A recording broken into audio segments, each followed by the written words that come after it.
Students, ఇప్పుడు మనం తప్పు తెలుసుకున్న కోడిపుంజు అనే కథని నాటక ప్రదర్శన ద్వారా మన విద్యార్థులు గౌతమ్, యామిని, లహరి, రమాదేవి చేసి చూపిస్తారు. నేను ఒక రైతు.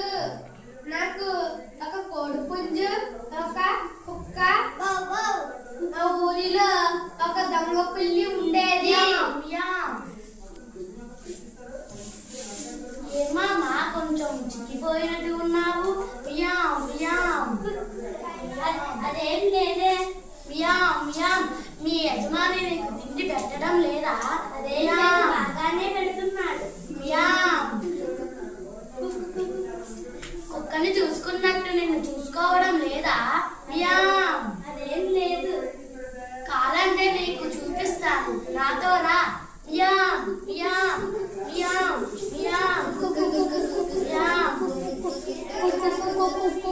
ఓసి తిక్కదాన్న, ఎవరు ఎలా